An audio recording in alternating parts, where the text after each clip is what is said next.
Hey, so I realize I have not made a video in a while, and I just thought that, I don't know, I just wanted to start doing it again. I think I want to get more of a perspective objectively on my emotions and my mental health. So, a thing that's been happening recently, as far as that stuff goes, dealing with a lot of triggers.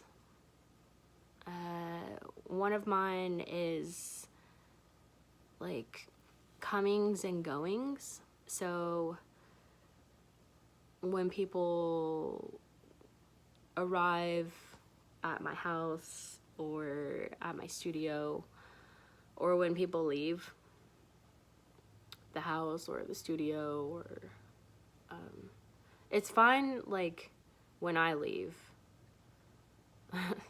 Surprisingly, surprise. So that doesn't bother me, because I feel like that is me having some sort of control, maybe. So, but to me, comings and goings are basically surprises and abandonments. And like,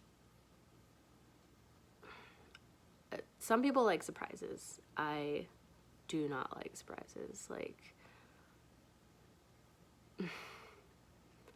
usually when it's a surprise in my life, it's usually something extremely tragic or an emergency situation. Like, it's always something like that. So I don't like surprises, because it always just reminds me that I don't know what's coming and I haven't been prepared about it or something.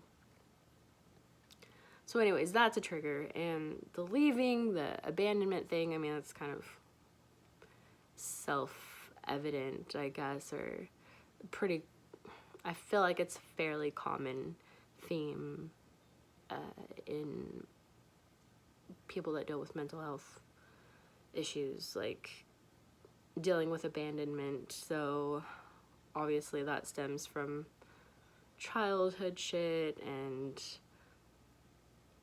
relationships, personal relationships that I've had, not just romantic ones, but friendships and family members, stuff like that. They'll just, in my opinion, it feels like they abandoned me. And so when people leave, even if it's just, my boyfriend going to work, for instance, is a huge trigger for me.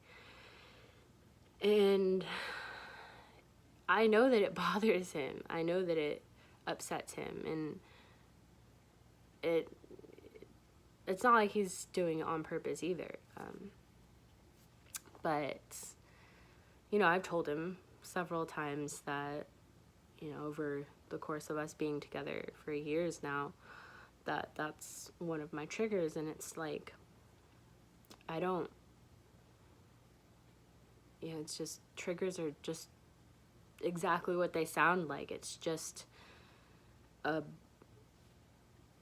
instant button that gets pushed, and it's just like all these emotions just come flooding in, and then of course all the thoughts that come with them, and it's just like this storm starts brewing, and it's just all inside, and it's just all this pressure, and it gets so overwhelming.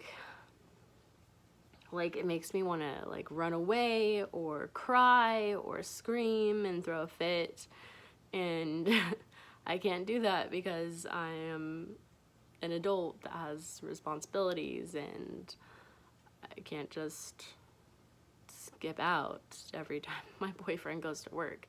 And that's the thing, is like, I know logically, it's weird, even in the moments that I'm having all this anxiety and panic, I know logically that it doesn't make sense.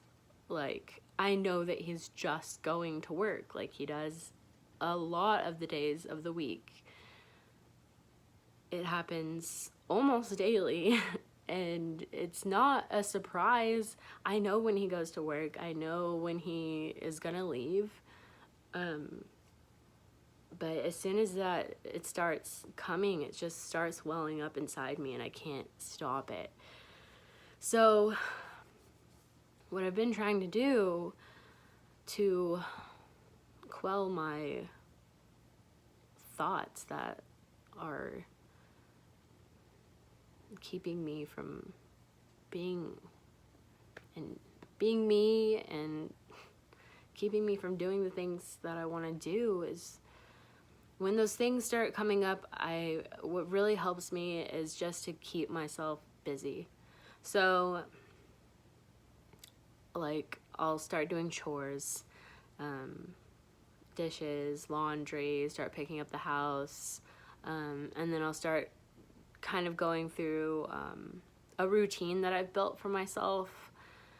And sometimes it's hard to just do the routine, you know, like it's just, with depression and anxiety, it's just hard to fucking do so many things. It's like you have to kick your own ass, basically, is what it feels like to me. And so somebody had posted something on my Facebook that I follow, and it's this girl, and she's just very strong and positive-minded, and she's really encouraging, just the way that she lives and talks.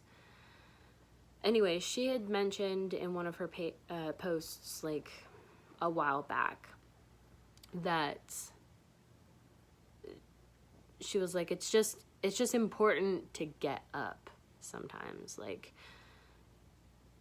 it doesn't matter if you actually get the things done that you thought you were gonna get done, or if you do anything necessarily at all. It's just crucial just to get up, because when you're in that depressive mode or just stuck in that anxiety and you're just like stuck there, it feels so overwhelming. So something that I've just been trying to tell myself in the back of my mind when I start getting there is just to get up, because I'll just feel stuck.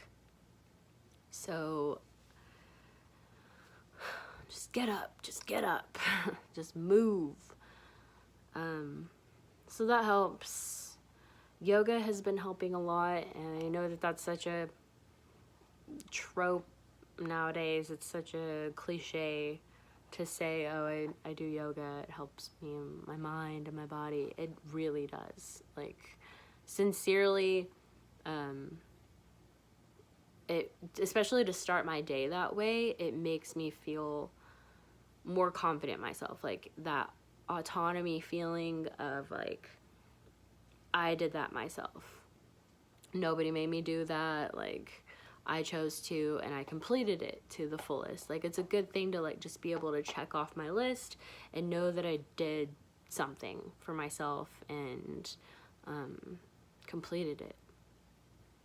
So that's been helping.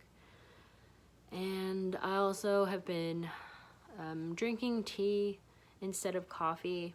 So it still has a little bit of, like, energy stuff in it or whatever. It's just like a wake up herbal tea. So that in itself is kind of a ritual, and it's something I can have a little bit of control over, and I know that it's good for me. So that helps in the morning too. Still trying to do more self-care stuff, like do my makeup more often, actually run a brush through my hair, which I did today, amazingly enough. I know it's kind of hard to tell because I have a mullet, but even something as simple as that can feel so like I did something. So take pride in your small victories. If you're one of these people like me that is dealing with mental health issues or whatever, like, don't forget to give yourself that grace and, you know, reward yourself mentally in your small victories, because they really aren't small.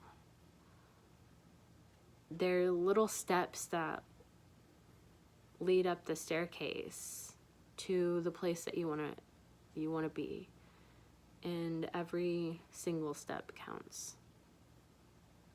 So thanks for listening to me. I don't really know where I was going with this, but that sounds like a good stopping point. So thanks again. Talk to you soon, I hope.